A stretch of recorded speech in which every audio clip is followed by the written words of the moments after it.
Let's go ahead and move on then to Donald Trump and to some of the new revelations that we have about this attempted assassination of Donald Trump at his golf course in West Palm Beach, Florida. We now have body camera footage that has been released showing Ryan Routh's arrest by the authorities. Remember, Ryan Routh was on the golf course. He was spotted by Secret Service agents. Secret Service agents actually took a shot at him. He was able to drop his rifle, flee, get into his vehicle, which was parked nearby, drive away to a different county. It was only because a bystander nearby took a picture of his license plate and the make of the car that they were able to apprehend him so quickly. They eventually corner him on a road, and here's how that all went down. Let's go ahead and take a listen. We're going to play some of this. So what we can see here is Ryan Routh. He's here. He's got a shirt up over his head, likely so that they could make sure that he didn't have anything that was on his person, and then he's getting arrested there. You can see that they basically cornered him on a road and made sure that they were able to arrest him without incident. So he did appear in court yesterday, and some of the details that are now alleged in the criminal complaint are absolutely crazy. This really does tell the story of the Secret Service failure. So in the criminal complaint that was filed by federal prosecutors, the affidavit says, from T-Mobile phone records indicate that Ryan Routh's mobile phone was, quote, located in the vicinity of the area along the tree line from 1:59 a.m. until approximately 1:31 p.m. So he was in and around the Trump golf course for a stunning 12 hours. Quote, the affidavit also says local law enforcement told them Routh was driving a Nissan with a license plate belonging to a Ford truck that had been reported stolen. So there are so many sketchy things that are going on right now with respect to Mr. Routh, Krystal, because not only in the criminal complaint, I was just reading some more details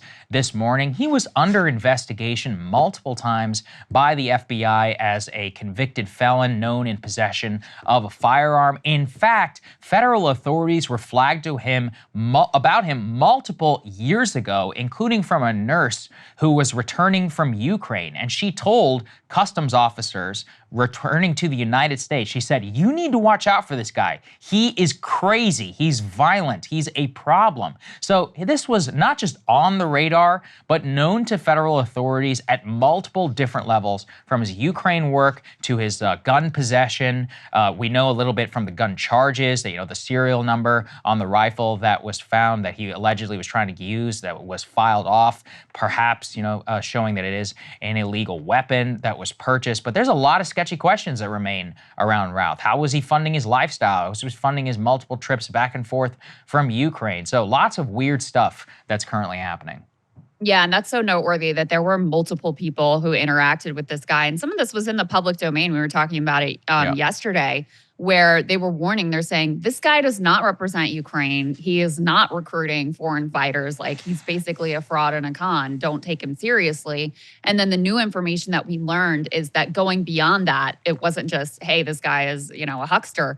It was, this man is dangerous. The things he's saying are crazy, and you need to be, like, federal authorities, you need to be watching out for him. So the more we learn about that, the more interesting that tale is going to be. With regard to the Secret Service response here, I feel a little differently about the Secret Service response in this instance versus Butler. It's very clear Secret Service just fell down on the job in Butler and came within an inch, within half an inch of former President Trump being murdered in front of a giant rally crowd on national television. It was just by luck, fortune, fate, or whatever that he happened to turn his head at that moment. In this instance, you had a very sharp-eyed Secret Service agent who was scouting ahead and was able to spot him. And, they were able to fire off shots. And then ultimately, down the road, they got kind of lucky with their ability to apprehend him before he could get any shots off whatsoever.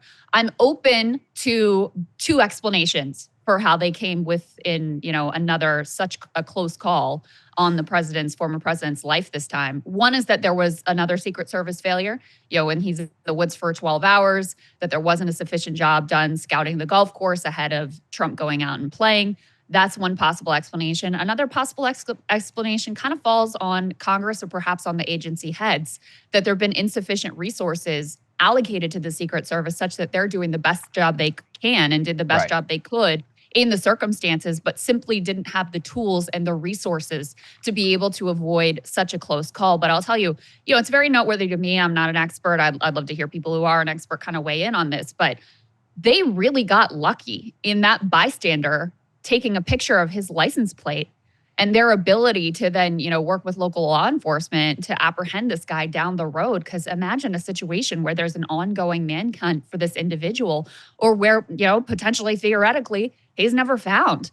I think we were very close to that scenario unfolding, if not for the quick thinking of a nearby, passerby. You're right. I mean, look, would they have eventually found him? Most likely. Fingerprints on the weapon, some of the personal details and other things, maybe his phone records they could have used. But it might have taken a long time, and who knows? He's an unstable individual. He literally wanted to kill the president and got close to him. So possibly they didn't charge him with guns inside of the car. But again, when you have an unstable person like that who is literally on the run, they could do anything. So we certainly did get lucky.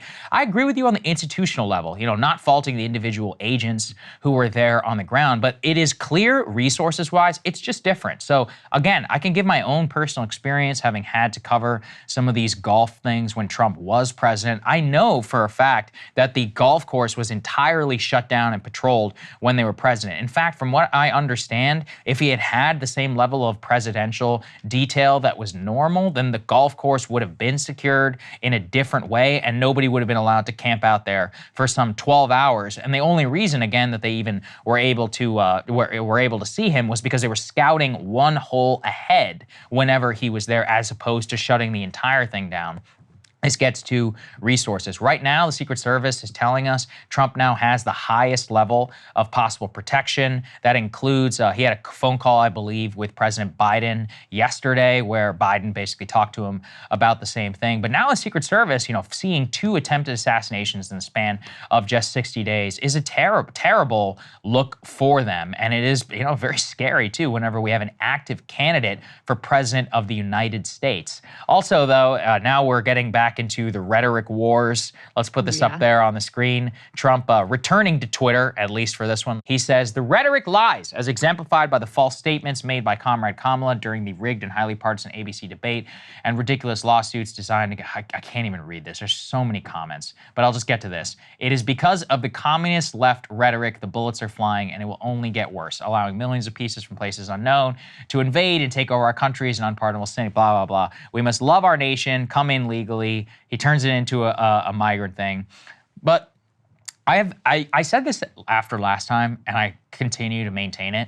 I'm just going to stay in defense of I would think, reasonable position that just because people have quote unquote heated rhetoric does not mean that they are responsible. I think that for what a deranged person like Ryan Routh does, I don't think that applies in the case of people being like, we need to end and stop Donald Trump, or even calling him a dictator or fascist. It's a free country. We have free speech. I don't think that that's necessarily inciting violence. And I don't think it's the same whenever those same charges are leveled against, right-wing politicians. So this always annoys me, this whole, like, we need to tone down the rhetoric while they're literally ramping up the rhetoric on their own side. And I just think it's very foolish because, guys, we have a general social contract. Most normal people understand whenever you say, quote unquote, we need to stop him, it doesn't entail a literal assassination. That applies to, quote unquote, Comrade Kamala, Communist Kamala. The Democrats are having an invasion of our country. That's the same thing. So anyways, this has always annoyed me. I said it after the last attempted assassination, and I will continue to say it here. Yeah, and I don't think Republicans really want this election to be contested on who has the more heated or reasonable rhetoric, right? Yeah. I mean, last time around, there was at least 5 minutes where Trump was like, oh, I'm going to be the unity candidate, and it's going to be a totally different Trump. And maybe about 20 minutes into his RNC convention speech, that was out the window, and it was back to the same old, same old. Donald Trump did come up with a fake elector scheme. He did give that speech and tell people to come to DC and that it was going to be wild. He did watch as those rioters breached the Capitol and, assaulted police officers and all of those things. And he just watched and wouldn't say anything for hours and hours. So it's entirely reasonable, appropriate, et cetera, to say, based on his past behavior, he is a threat to democracy. And so to then, turn around, oh, you can't say that about him because it's inciting. It's like, well, we're just, it's a very reasonable, even if you disagree, it's a very reasonable conclusion and charge to levy at Donald Trump. And of course, I mean, his rhetoric, even within this one tweet where he's saying that it's, the Democratic rhetoric is too hot, he's then going on and painting an existential threat. So yeah, it's sort of ridiculous. And especially when you dig into the specifics of these cases, the first assassination attempt in particular, which, we know more about at this point than we do the second assassination attempt and what the potential motivations are. Although, I think it's fairly reasonable to assume it had something to do with Ukraine, since this guy was like obsessively into Ukraine. But the first one, this guy didn't seem, he was looking at, where various political figures of both parties were going to be. He seemed like he just wanted his moment of notoriety, that it was all about just getting his name into the history books, and really had nothing to do with political ideology, as best as we can tell. I mean, still, even after the reports that they've done and the information that they've learned, they still haven't really, they haven't asserted any motive outside of what we could all glean from, just the fact that he's searching all kinds of different high-level political and cultural figures that he could go out and potentially take a shot at. So in any case, yeah, this discourse, obviously, I find it as ridiculous and sort of silly as you do, Saagar. Right.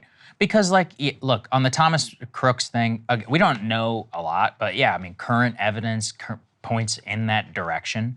And there's an important point there. It's about the individual. It's not about, quote unquote, the rhetoric of Democrats or Republicans. There is individual responsibility here. These people have agency, even if they may be deranged. It doesn't necessarily fall on what, somebody said earlier. Now, should we have better rhetoric? Maybe, although, I'm not really I hate tone policing just in general, especially whenever we try and gate it around an election. No, elections are actually very high stakes. We should argue sometimes they are existential in the eye of the beholder. I think it's totally fine to say so, no matter where you fall. Let's go to the next part here, continuing with Ryan Routh. Ryan, interesting guy, appearing here in court on these federal gun charges. Let's put this up there on the screen. He claims he is indigent, and he is now currently being represented by a public defender, meaning he has no funds.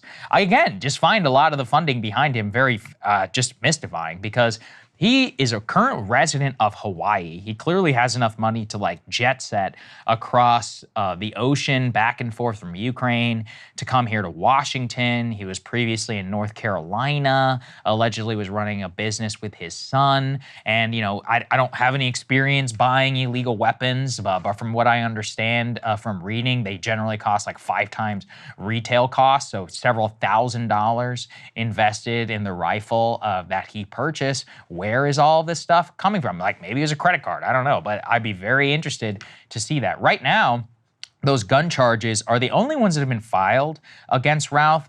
From what I understand, it would be quite difficult to charge him with attempted murder or attempted assassination, but it is possible that the federal prosecutors will move to do so. Staying with who Ryan was, as you just said, he was a fanatic. He genuinely was a Ukraine, just a pro-nuclear war in favor of Ukraine, wanted to make sure that America did everything possible, sending Patriot missile defense systems. There's multiple photos of him at protests and others, begging F-16s, no-fly zone, all of these things over the last couple of years. In fact, somebody recently flagged this. He appears to have been in an AAV Battalion propaganda video from 2022. We can play some of this so that people can see. Let's just roll a little bit of this. AAV Battalion, of course, is the far-right literal neo-Nazis who are attached to the Ukrainian military. There he was. Yeah, that's a picture of him. There, who with among his blue, us? Yeah, Hasn't who among been in us an has AAV not Battalion appeared in propaganda that? video? I mean, there's probably a lot to say there in terms of what it means for Ukraine. But like I said, and I'll cut the Ukrainians slack in this. The International Legion has completely denounced him. All these foreign fighters who were there, they're like, we have nothing connected to this guy. In fact, there are multiple instances of us calling him a grifter and a liar.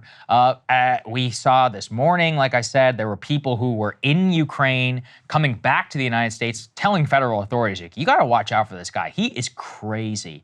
And flagging and trying to get U.S. authorities to do something about it. It does appear that while he was in Kyiv, he did have some contacts and was able to funnel some foreign fighters into the Ukrainian military. At least one person has said that. So his ties, to the Ukrainian state, to the International Legion foreign fighters, it's not as cut and dry as some people may want to say. I think the obvious explanation is he's just crazy. But that doesn't mean that he also didn't have some contact with them, but he certainly was not part and parcel a foreign fighter or something like that in Ukraine.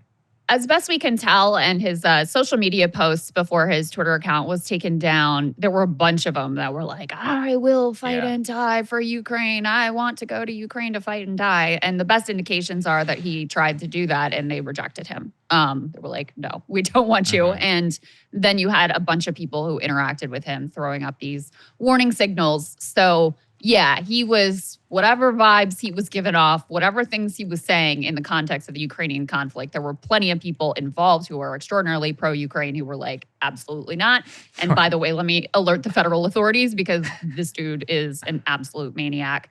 I'm not sure if you mentioned this or not, but I just wanted to make sure to get in the detail with regards to the gun charges. And the legal angle of this is interesting because I was thinking about that. He didn't get any shots off. It was the Secret Service firing at him. So that's probably what makes it more difficult to charge him with attempted assassination. Now, we can all read the tea leaves of when you're hiding in the woods at the former president's golf course for 12 hours with a sniper rifle and scope and a GoPro camera to record it all. We can probably all guess what intentions you ultimately had. But I would assume that that's the reason why it would be difficult to prove those more egregious charges versus the gun charges. And part of what we learned yesterday as well is that the serial number on his rifle was at least partially scratched out. So that is why we don't have details. Usually we get pretty quickly the details of like, oh, this is where the gun came from. He bought it legally. He bought it illegally. It was somebody else's. It was stolen, as in the case of the Georgia school shooting. His dad bought it for him for Christmas or whatever. We don't have those details yet because of the serial number being scratched out and making it much more difficult to track the origin of this particular weapon. Yeah, that's right. Like I said, though, he was a convicted felon by any reasonable standard. Should not have had a firearm. I'm talking about legally. And FBI literally investigated it. That's part of what I find mystifying, and it just always comes back. It's like known to FBI. It's almost a meme at this point. Known to federal authorities. 2019, tipster calls the FBI, says, "Hey, this guy's a convicted felon. Remember, in his past, 2002, barricaded himself inside of an office with a fully automatic weapon. So that's it. You're done."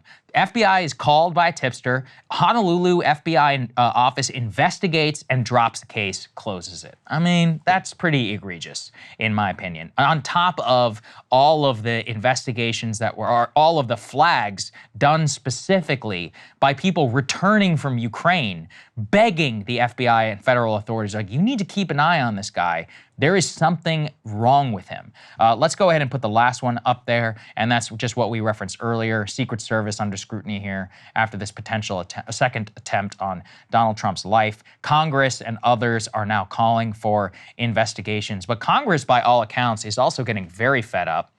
I just saw a statement from a senator yesterday that said that, I think it was Richard Blumenthal, so Democrat from Connecticut, saying that the Homeland Security Department has been derelict in its duty in sharing information with Congress. And I mean, all of the current indications, not only in terms of these attempted assassinations from resources, but also at the institutional level, point to an absolute cluster inside of this organization right now. We had those leaked, text messages and others that we had flagged earlier. But there is something deeply rotten inside of the Secret Service, and that is existentially dangerous to our country, because it's not just Donald Trump. It could be Kamala Harris. It could be Joe Biden. It could be any of these or the members of the family, people in the executive branch, people like Jake Sullivan or others. There are all kinds of sketchy and weird people, as we learn from Ryan Routh and Mr. Crooks, who tried to assassinate Donald Trump earlier. These people are swarming Washington and just orbiting the political system, waiting for an opportunity. So they need to be vigilant at all times, and it genuinely is dangerous to see stuff like this.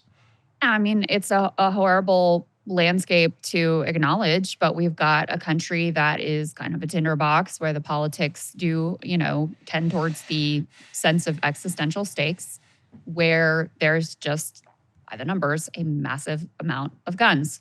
So, whatever they're doing in terms of Secret Service protection for all of their protectees, they need to up the ante. And I said this yesterday, I fear that this is kind of a terrifying new normal, because once one person demonstrates what's possible, then a lot of other lunatics start to get ideas in their head as well. And with regard to the specifics of this instance, and the fact that, still, even after the first assassination attempt, former President Trump was not getting the level of protection that the current president gets, it almost seems to me like a bureaucratic box checking issue, where it's like, well, here's our standard for, if you're this person, you get that level of protection. If you're that person, you get this level. Here's our protocols. Here's what we do. Rather than flexibly thinking about, wow, the risk landscape has just dramatically increased for this particular individual and perhaps for all protectees overall. So we need to go beyond what we've typically done in the past for a former president or for a, current candidate. We actually need to do as much as we possibly can. Now, again, Secret Service doesn't have unlimited funds. One of the issues that Ken Klippenstein, who has done fantastic reporting on this, talks about a lot is that they've been stretched in so many different directions and pulled in so many different directions into areas that you would never think that the Secret Service was involved with whatsoever. And that's not all their fault. That also could be, the agency head certainly, but also could be things that Congress has mandated. There needs to be an executive branch and a legislative branch effort to refocus this agency on the most critical core part of their mission, and to acknowledge that the risk is dramatically elevated, certainly for former President Trump, but I would say probably for all of the protectees that, are under their care. Hey, if you like that video, hit the like button or leave a comment below. It really helps get the show to more people. And if you'd like to get the full show ad-free and in your inbox every morning, you can sign up at breakingpoints.com. That's right. Get the full show, help support the future of independent media at breakingpoints.com.